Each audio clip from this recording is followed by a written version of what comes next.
Hello, good morning, everyone. It is Monday morning, February 2nd. I'm actually getting the date today on here. That's a first. I'm Nick Perro, not your dad. This is Sick of This Shit Publications, and welcome to Chronically Illing Out. I've got my good friend, Beth Cruz. Good morning. Hey. And my other good friend, Stephanie Wilson. Good morning. Good morning. And today we're welcoming on a special guest, my mom. So, good morning, everyone.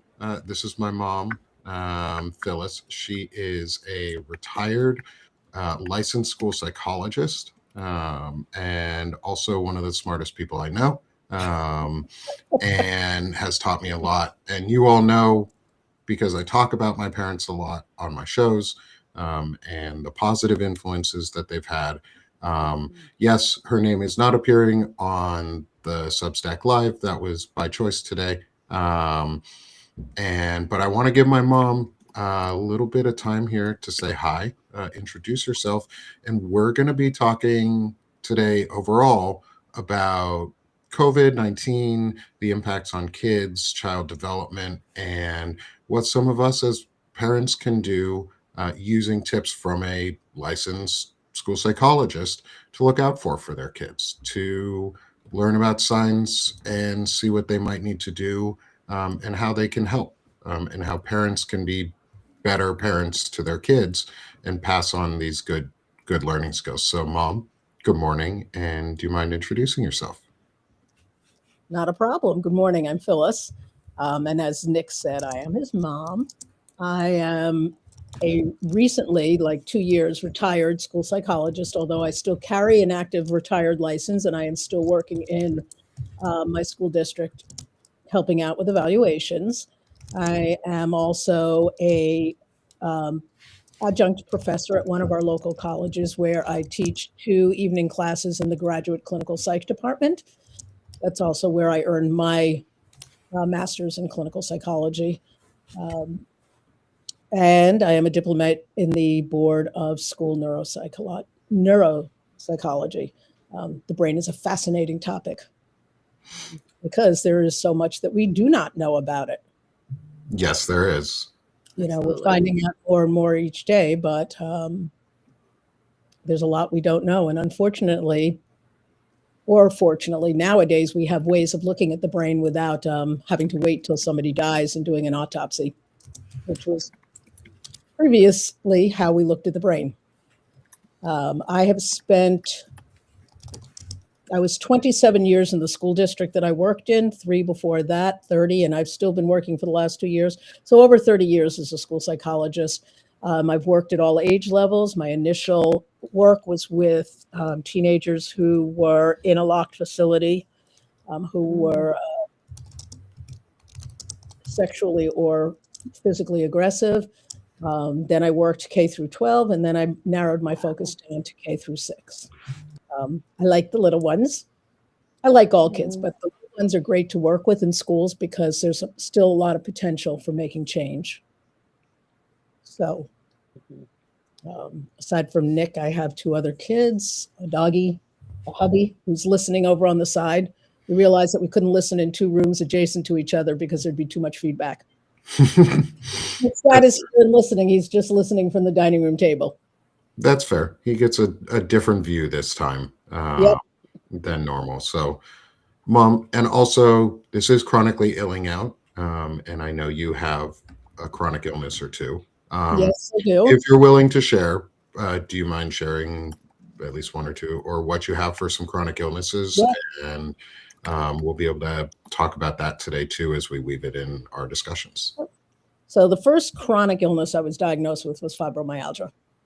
I was diagnosed with that. Sorry, bud. I was diagnosed with that when Nick was about 2.5, 3 years old.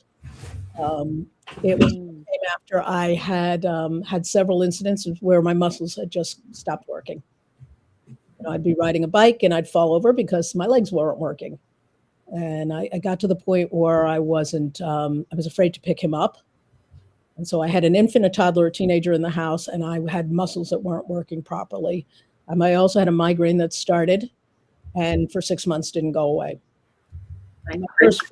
My first real introduction to the medical community and them dealing with women with autoimmune disorders was not the best. I got sent to a neurologist, got tested for MS, and when the test came back negative, I got told that it was all in my head. So the fibro, I mean, you're talking 30 some odd years ago, the fibro diagnosis was still relatively new, and there were many doctors who didn't really believe that it existed, that it was a female thing related to stress, which they're finding out, no, it is not. There is actually some real research being done now looking at the fact that it tends to be more on how the brain processes pain than it is on stress. So that was my first introduction. About 8 years ago, I got diagnosed with ankylosing spondylitis, which is a form of spinal arthritis that causes the spine to fuse. Mine is in remission currently. I'm hoping that my most recent surgery did not throw me into a flare. But that's been an ongoing battle for a few years now. Should have been caught earlier. Again, another issue with the medical community that was not. With fibro also comes a host of other different little things that aren't really so little. But the diagnosis of fibro and ankylosing spondylitis brought a lot of symptoms together. It was one of those things where all of a sudden light bulbs went on. Okay, this is why this hurts, because ankylosing spondylitis is related to the tendons and the spine. Fibro is related to the muscle. So I can have pain from both disorders in different places. And then in the regular good old osteoarthritis that we get as we get older. And, some of the offshoots of ankylosing spondylitis, like a tendency to get tendinitis anywhere where joints insert into bones. So hasn't been a fun ride, but it's who I am. I think it made me a lot stronger because I absolutely refuse to become a disease that has a person. I'm a person that has a disease. And that's how I function in life. So That's great. If you couldn't tell where I get some of my outlook and views on how I do things, it's sitting right there, down there on that corner. The other one is sitting in the living room somewhere or in the dining room away from her or near her. But my parents have influenced me a lot in how I am and who I am as an adult. And I'm, as Melissa Corrigan in our chat says, one of our really good friends is, oh, your mom's spitting bars. Is your mom, yes. I'll shut up and let Steph, Beth, you guys talk on this. I'm just excited that my mom's here to hang out for a show. I think it's kind of cool. Well, I've been watching. It is. It's nice to be a part of it this time. I am really. You're a part of it in the chat too. Yes. I'm trying to figure out how to turn off the chat voice, because I have you here, but I'm. Oh, or is it on the same computer? No. Just turn your volume down on the iPad then. Okay, there we go. I've always been tech support for my mom and my dad too. Whereas my husband tries very, very hard not to have to do that. And gives his parents they get actual tech support, as does my dad and stepmom. It's really great to hear from you, fellas. As a mom I have chronic migraine and probably a bunch of the other things that you have. Definitely some of the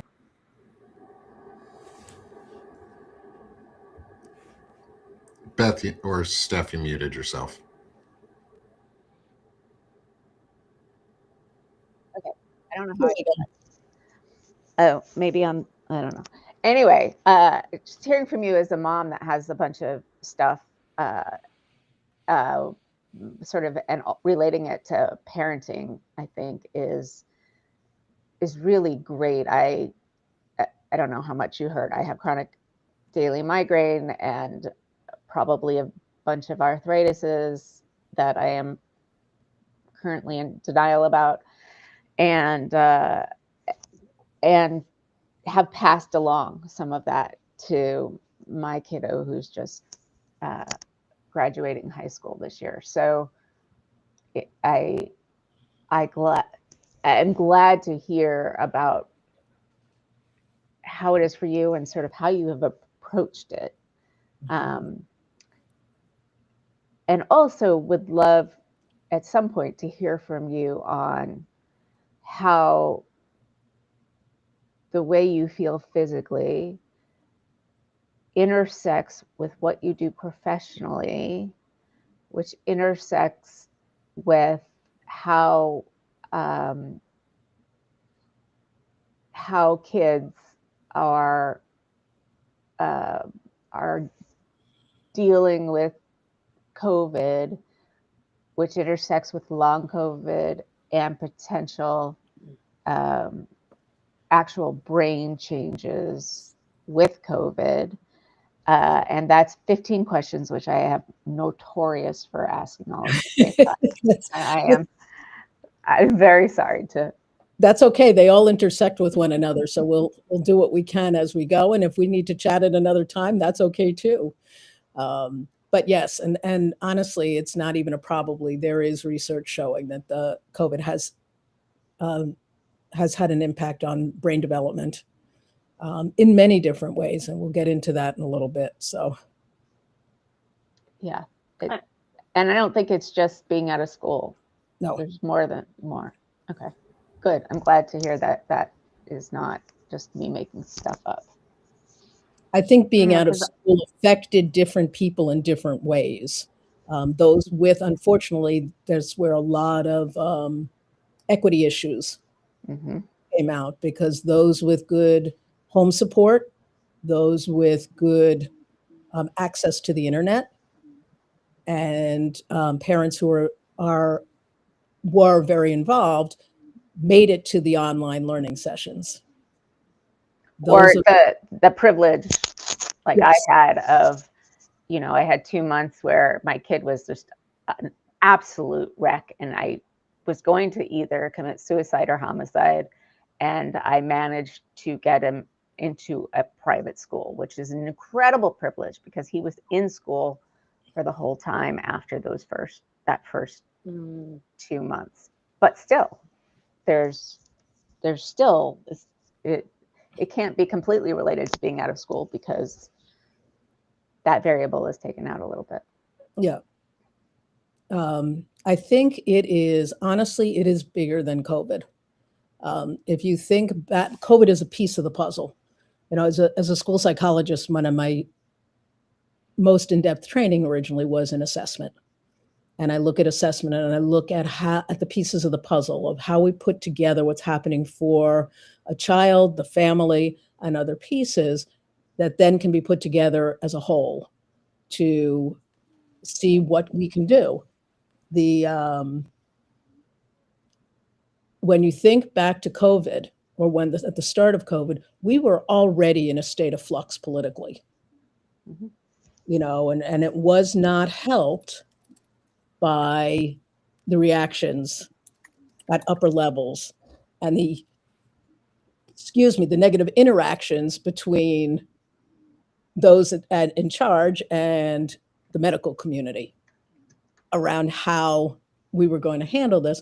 So even before the world shut down around us, anxiety levels were starting to rise. Not necessarily in children as much as in parents. And that's where one of the biggest things that we have to look at when we look at child development is not just COVID and how it affects the brain, but also mental health. And how it affects parents, because the influence of parents on their children's mental health is huge. So there's a lot of intersectionality there that it's going to be hard, I think, and would be wonderful if somebody eventually can separate out all those pieces, but I think they're going to be very tightly intertwined for a long time.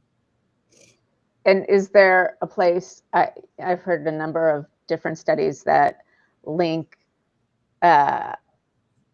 children's attention to prior to COVID to the advent of cell phones and most kids having a phone in their hand at all times. Yeah, that's another whole soapbox altogether is Okay. the use of technology in kids, because research has clearly shown that time on a device, particularly with the population that I work with, who tend to watch very violent television, play very violent video games, that there is definitely a change in brain structure, and that those changes may be permanent. And so we're looking at a generation of kids who were very attached to screens prior to COVID.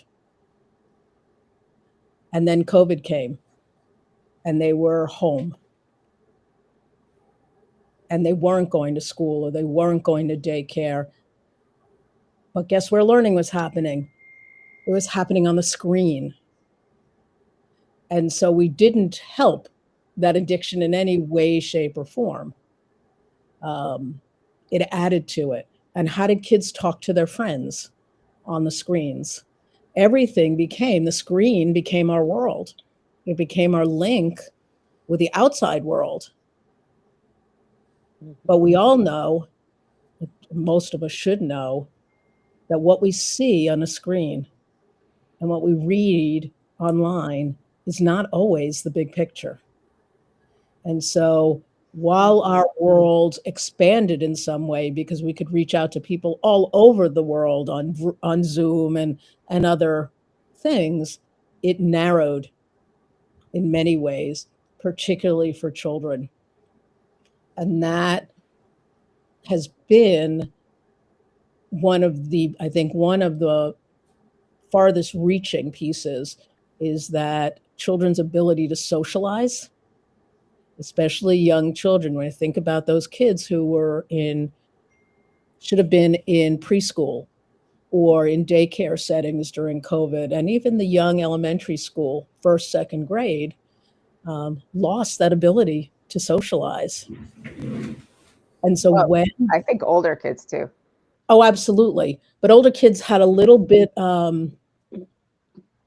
had more experience with being social than the younger kids did. So they took it in a very different way. And unfortunately, where we ended up with a lot of older kids is some really not so nice ways of dealing with one another online.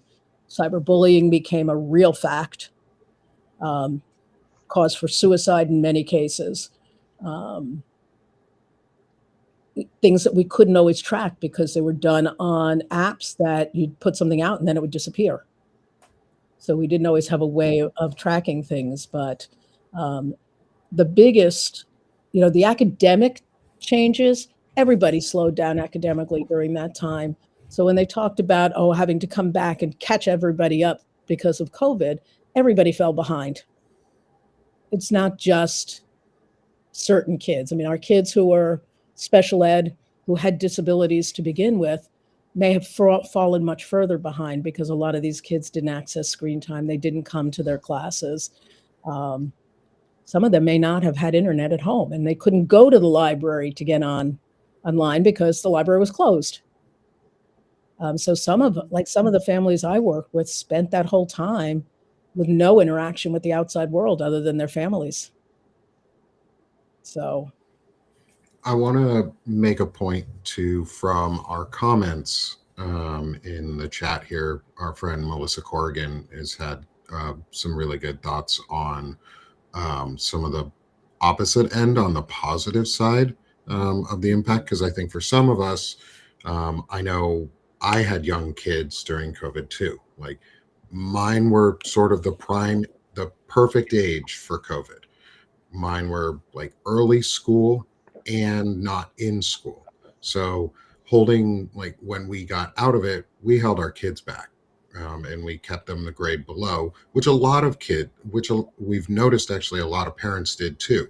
Like our children are not the only ones who are a year older than their grade level. And I think it's fantastic that a lot of people did that. But what Melissa says in the chat is, I think there was also a positive impact for some families if they had the privilege to financially support their household throughout. I belong to this sort of subsection of families who had babies, young children, who had the distinct advantage being home with parents and families. They got ultra nurtured. So I think there's a distinct difference between households with white collar parents who could work remotely and be ultra present for their kids, and those who work blue collar jobs and had to be away from their kids while they were home from school. So what are your thoughts on that, Mom? Well, I was alluding to that at the very beginning of the conversation, is that not just blue collar, white collar, but also ethnic, poverty level, the availability of having resources. One of the things we found was, in some families with more than one or two kids, maybe one child came on, but if 3 classes were having lessons at the same time, not all kids could access their class lessons. And yes, those with families who could be present, who are working from home, or whose parents were checking in throughout the day, did somewhat better. And those without, there were some who were totally without, never mind not even having support from family, but who didn't have internet access. In my school, when we closed down, every child went home with a Chromebook. But Chromebook is wonderful only if you have internet to access. A lot of families were using their cell phone hotspots. Well, when you're on a phone that has a limited amount of data, that hotspot may not last long enough for a child to get through a day's worth of lessons, let alone a week's worth. So yes, there were some positive things. I think in some families, it helped families draw closer together. It brought them together. Families discovered jigsaw puzzles again and other things. But in some cases, I don't want to say many because I don't like using those large terms, but in cases, it also drew families apart from one another because everybody sequestered on their screens, not just the kids. Mom and dad were on screens talking to family members, or doom scrolling, as we like to say, being on Facebook and scrolling through Facebook.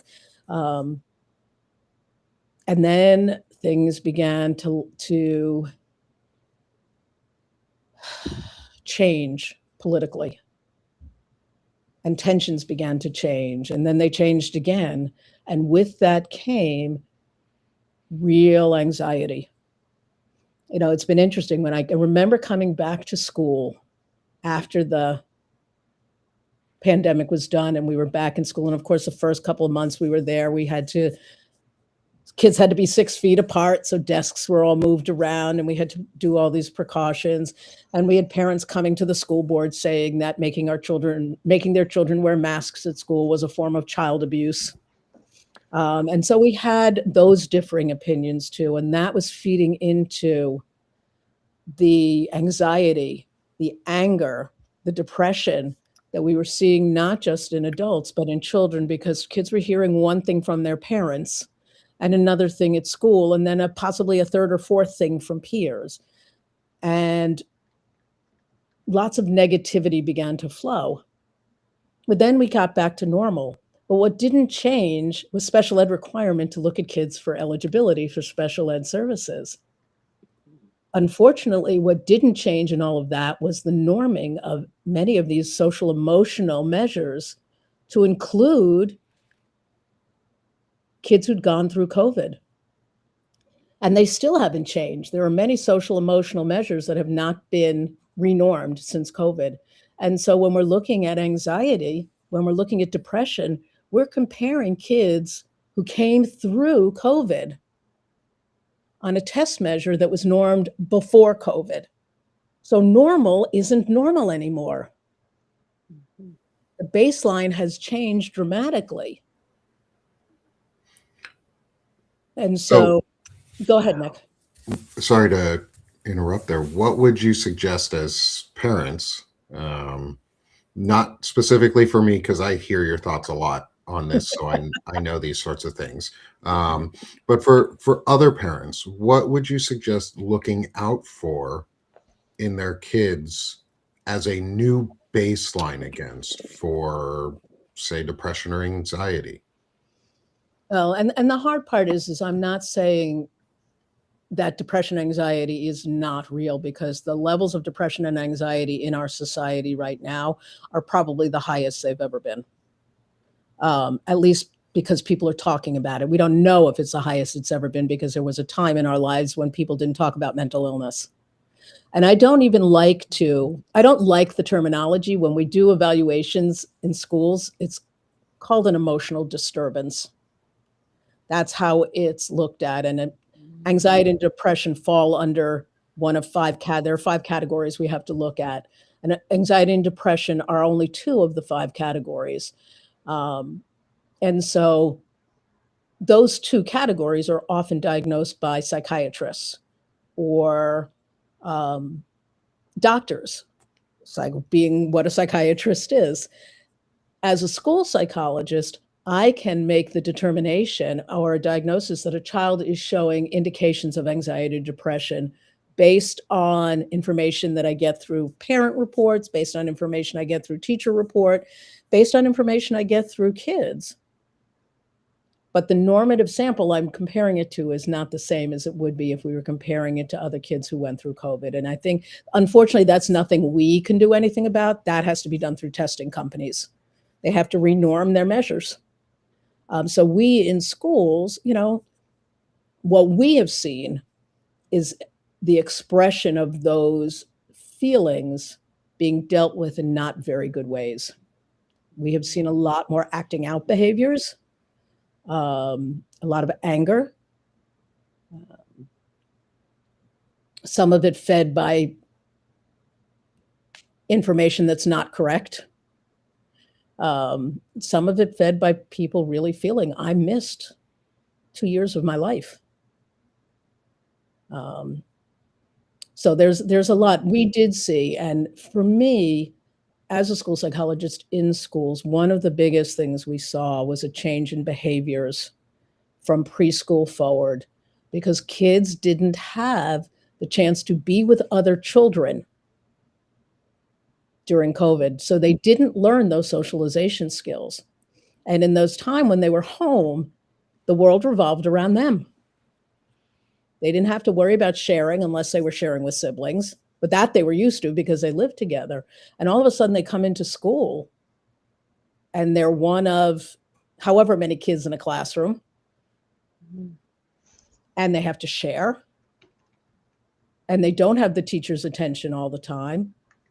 But more importantly, they don't have coping skills. And without good coping skills, we don't know how to take those negative feelings coming to us and sitting back and thinking, how do we make this change? So what we did in schools had to change. And what parents have to do it has to change. But parents also are having their own mental health issues. And so there's a lot that needs to be done with not as many people out there helping anymore. The helping field is shrinking as mental, we say on one hand, we need to focus on mental health, and on the other hand, we're losing psychiatrists, psychologists all over the place. So, but things to look out for. Is your normally interactive child not interacting anymore? Look for marked changes in behavior. So,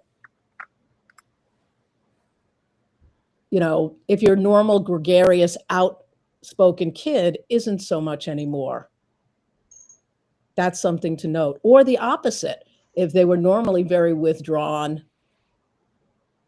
but are now angry, what's happening there is some of those internal feelings are coming out. I'll be very honest. I worry more about kids who are internalized than I do about kids who are externalizing.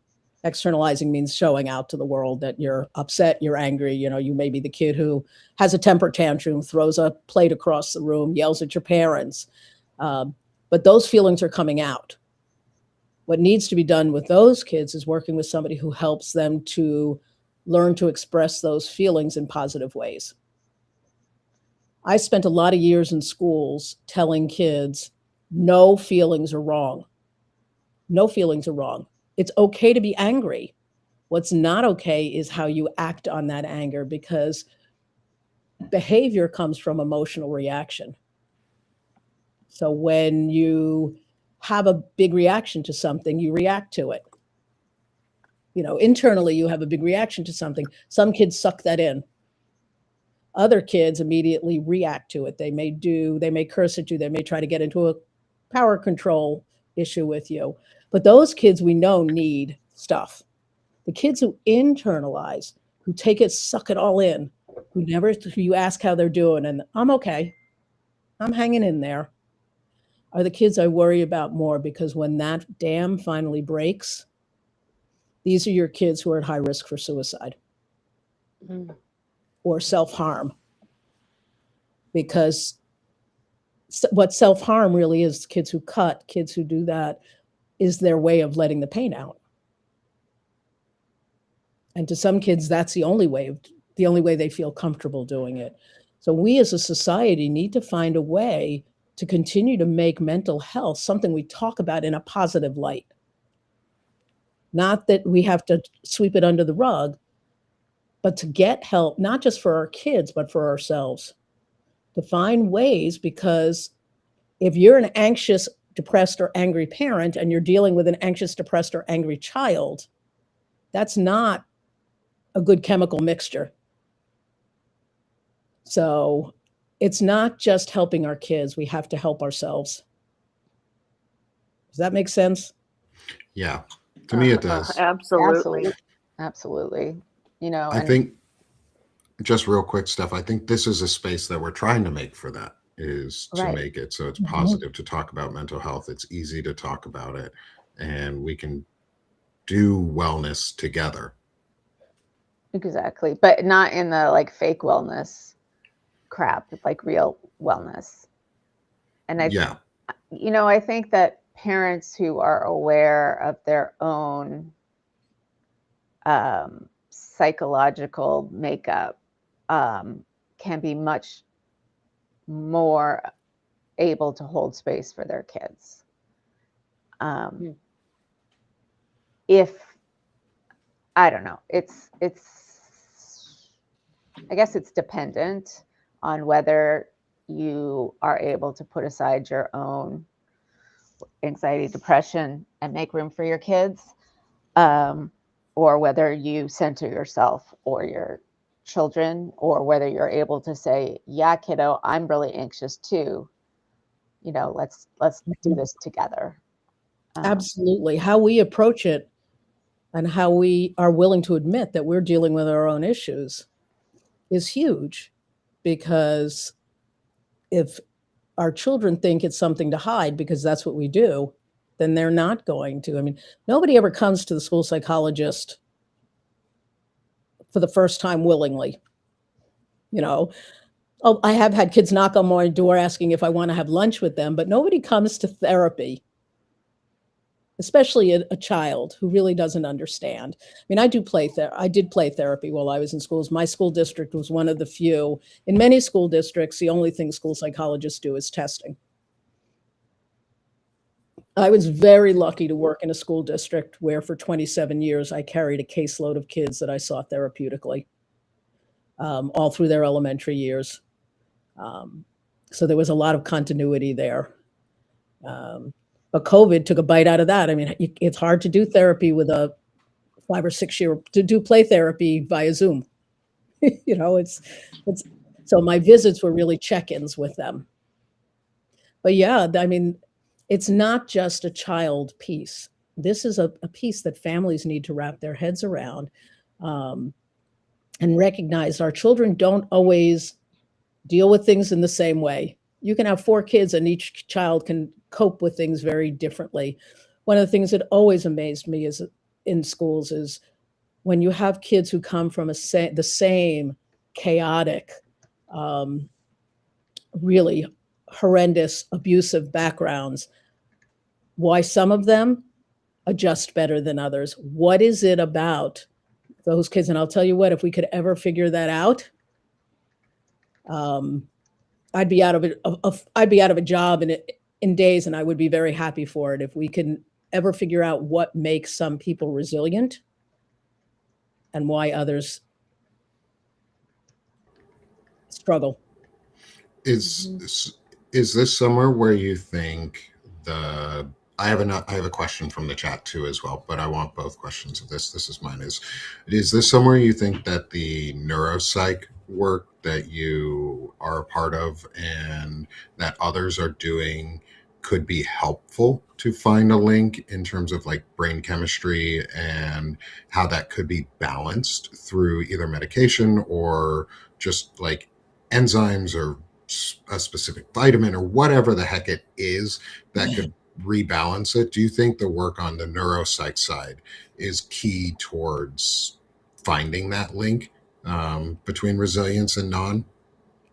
That I'm not sure, Nick, because I'm not sure anybody really knows where resilience comes from and why. Oh, okay. It would certainly be wonderful if there was an interdisciplinary. Hold on a second. Let me mute so that till Dad. Well, my mom is muted. Thank you, everyone, for being here with us in the chat. Smash the heart if you're on Substack. We've got a couple folks with us on other channels too. Thank you so much for everyone who's with us on YouTube, on Twitch, on Substack. Love having all of you here with us. It's really, really wonderful to have this community. Hey, Melissa just says, I wish there wasn't a link between trauma happening and resilience happening. And I agree. I totally agree. And I think one of the pieces that we're not talking about now, because obviously it's a massive subject, is we've got the kids with COVID. So we've got whatever it did to their brain, plus the time at home, plus an authoritarian regime right now. So this isn't the greatest time to be a kid. Not only do you have to deal with, you know, whatever learning loss you had, what kinds of social, emotional anxieties you have, whatever attention or autism, ADHD, autism, OCD, all that overlap. But you also have the worry of not having a future and your parents being really, really anxious all the time because the world is falling apart. So it's a really tough time to be a kid, I think, at any age. I mean, I'm dealing with one who's, you know, a senior in high school, so he talks about it a lot more, or it's much more, it's closer to the surface because future is closer to the surface. But I think this is I think 100 years ago when there were, you know, say at the turn of the 20th century, there was World War I, there was the flu, which basically got memory hold and nobody talked about that as a pandemic, but tons and tons and tons of people died. Then there was a depression. Then there was World War II. Then, you know, so like all of this stuff happened within a 25-year period. So I think that, but less talking about it. I mean, they didn't talk about it the way we're talking about it. So in some ways, if you look at it historically, you know, those were the parents of maybe the boomers, maybe the generation above. Then the boomers were the parents of Gen X and millennials. I mean, it just sort of compounds as you have different societal impacts and parenting styles among different generations. So yeah, and so growing on that too, from the chat that the question I wanted to get to before I lose it, is from one of our subscribers, Carol. What is a good resource to find a psychologist, or I'll add on to the question, or support for, say, child psychology or child development? Is that being addressed to me, Lear? Yeah, Mom, sorry. Do you know if there are any good resources for either, for specifically for children to be able to, or parents to be able to have access to around their kids, for support, to get psychologists networks in the area, things like that? Do you know I of have any an answer to that resources? after Phyllis. Oh, okay. Some of it depends on the community that you're in. We have a lot of community mental health agencies here, and they have their own therapist online. We also, I know in school, our counseling, our school counselors. I was very lucky to work in an elementary school where it wasn't just me, the school psychologist. There was myself, a school psychologist. We had a full-time clinical psychologist from mental health, and we had 3 school counselors. What we knew as guidance counselors, but they're referred to now simply as school counselors. Our school counselors kept a list of local therapists and what their specialties were. The bigger problem is, since COVID, many of our therapists have gone offline. They do a lot more remote therapy, and that's not necessarily the best format for young kids. For high school kids, it may be okay, but not, but not even for all the high school kids. There's something about being on a screen with somebody you're supposed to be building a relationship with that changes. That's different than when you're sitting in a room with somebody. I mean, even my older kids, when they came in, my 5th and 6th graders who'd been with me since they were in preschool or kindergarten, we played when they came into my office. We didn't just sit across from one another at a table like you might in a therapist office. We might play a game of Farkle or Boggle or something that allowed them to talk without necessarily having to make eye contact, which, as most of us know with kids, that's one of the hardest things to do, is to get them to feel comfortable looking at you, even those kids who are not neurodivergent. So look to community. Many doctors' offices now have lists of psychologists, psychiatrists. Some doctors' offices have their own social workers who will do short-term therapy. So there are a number of different ways. The biggest piece that we're fighting is shortages, is not having enough people out there to meet the needs of the population. I have families who are on year-long waiting lists to get therapy. And you can't guarantee that the first person you meet with, you're going to click with. So. Very true. Beth, you haven't said much. Do you have any thoughts? I was just going to say, I didn't have children during COVID. My children, my 4 are all adults. It was still very stressful, and I had COVID twice. And I don't feel like I personally, as an adult, ever came back from that fully. My husband doesn't feel like he came back from that fully. I feel like I have more difficulty just with racing thoughts that I did not have prior. Much more anxiety than I ever had. So yeah, I can only imagine what this has done to our children's brains when I can see that it's affected my adult brain. So yeah, I'm just fascinated by your insight on this. It's really interesting to talk about the kids involved. It is very concerning. I see a whole generation of kids coming up that are really going to need support, for sure. Yeah. That's just my thoughts. I want to answer a little bit differently than Phyllis did about how do you find therapists. It's been in the chat. Psychology Today is a phenomenal place to find therapists. I found, I think, all of my family's therapists, and there have been a lot on there. Because you can find out what their specialty is, what kind of insurance they take, what do they specialize in, whether they're LGBTQ friendly, whether they deal with kids, whether they do EMDR or whatever. It's a really great resource. Or whether they do virtual, like adults. It opened up the opportunities for me as an adult because I can do virtual therapy, but it also opened up the opportunities for my kid who needed to be in person. And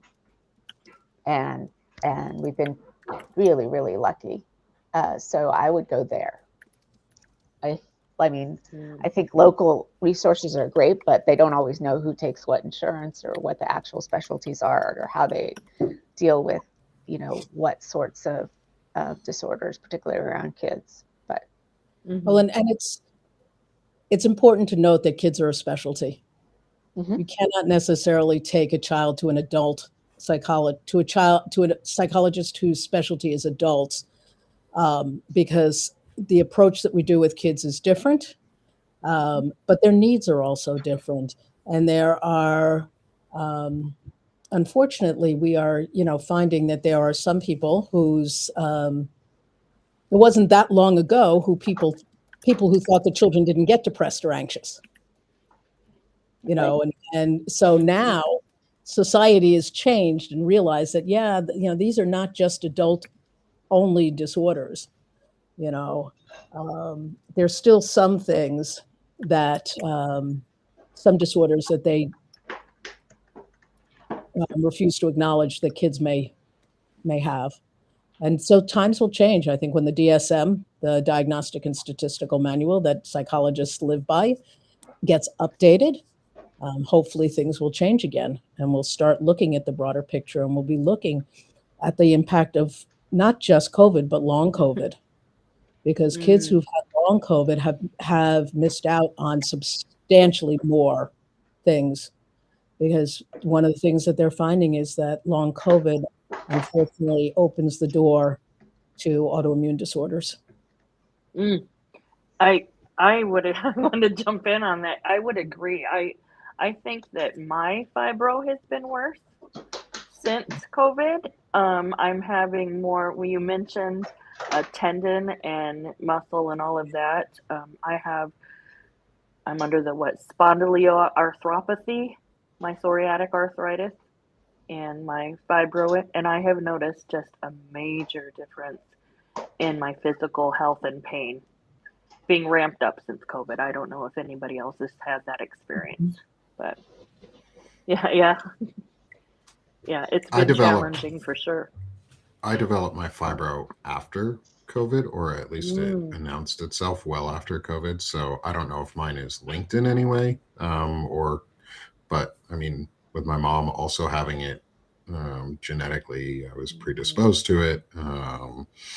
And so I think it's also good to note too in this conversation is, even if you don't have a insurance provider, there are a lot of folks who are starting to do the non-insurance coverage rates that are separate, so that people who don't have insurance can still get services, because a lot of the providers really care. Like it's not the providers who are the problem when it comes to like how expensive and like what's happening for folks. It's the insurance company in the middle.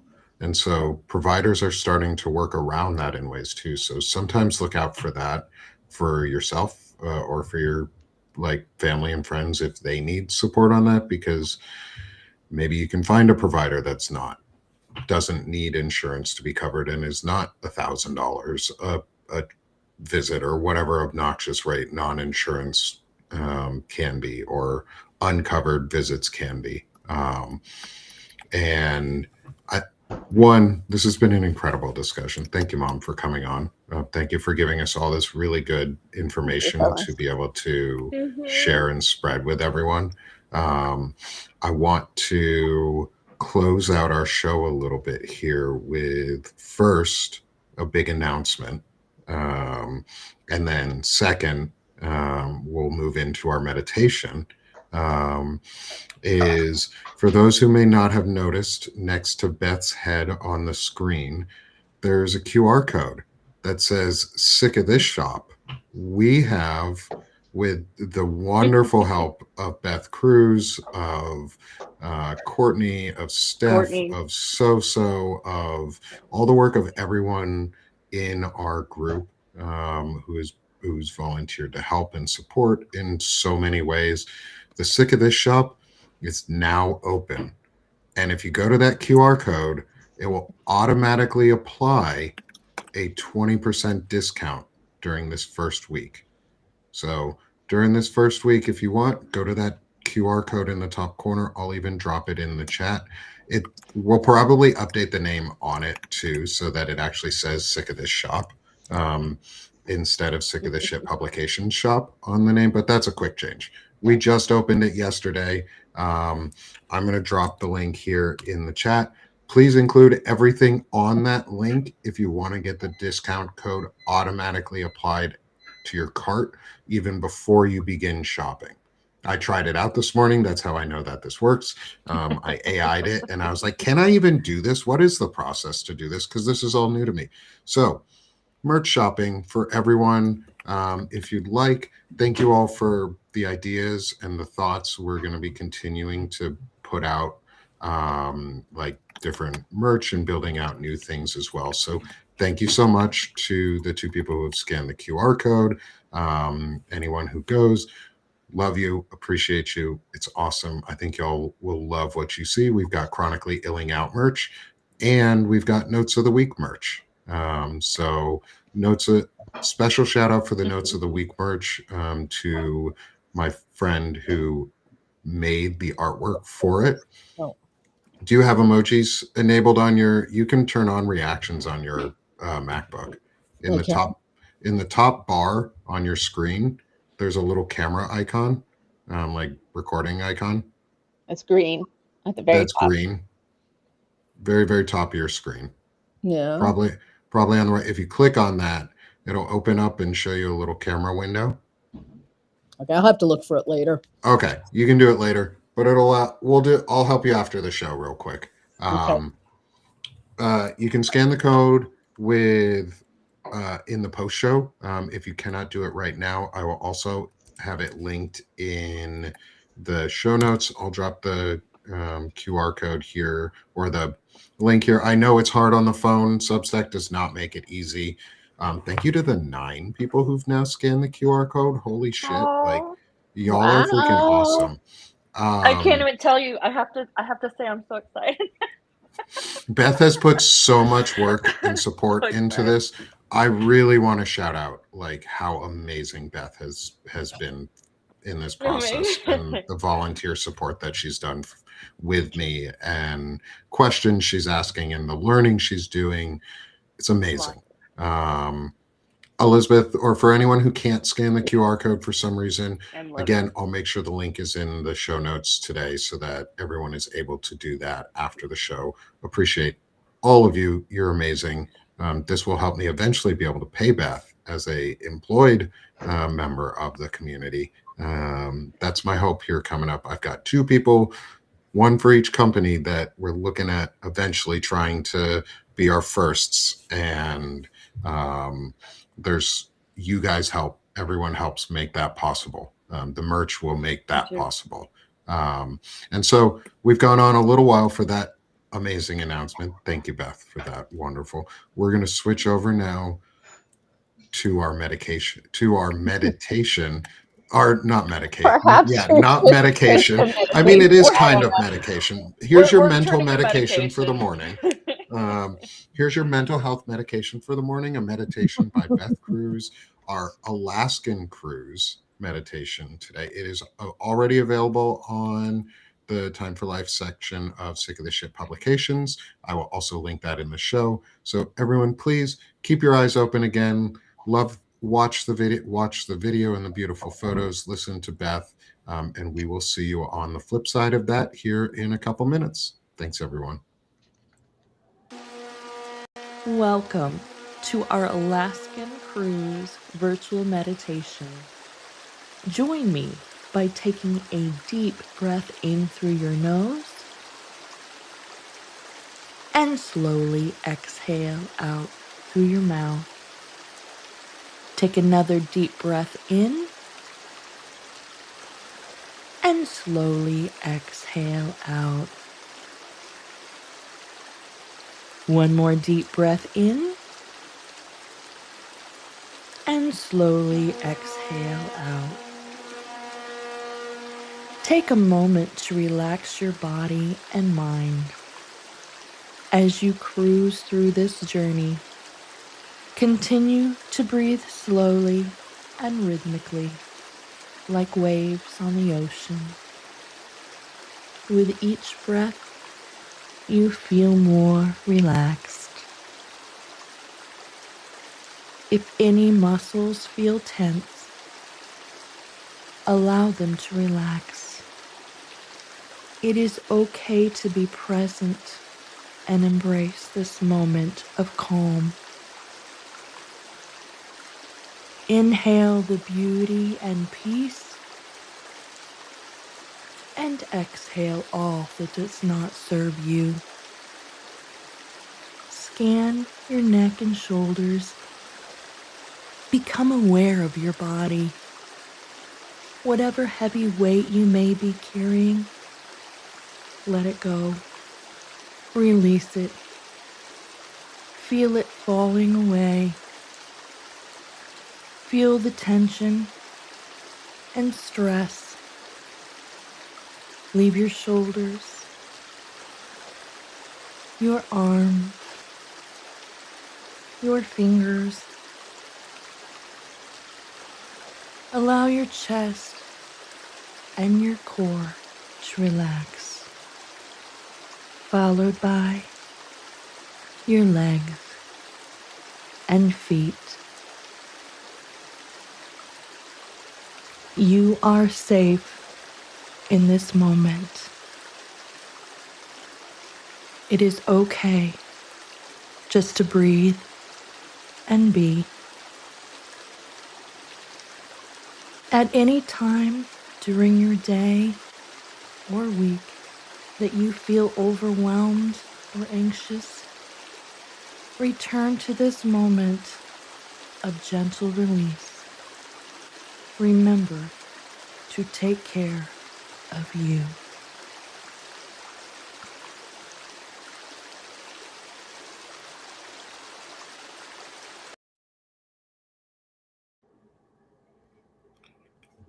That was neat. The transition worked super well on that. Beth, that was beautiful. Thank you. Welcome. And so I want to, yep, we'll get our hearts going for ourselves too. Is first off, I want to thank my mom again for being here with us. This was so wonderful and so appreciated. And I hope you will come back for another discussion or two with us. I think you have a lot of information that would benefit a lot of people. I know you know that I always sort of poke you in the background like you should be writing. You should write a book. You should write.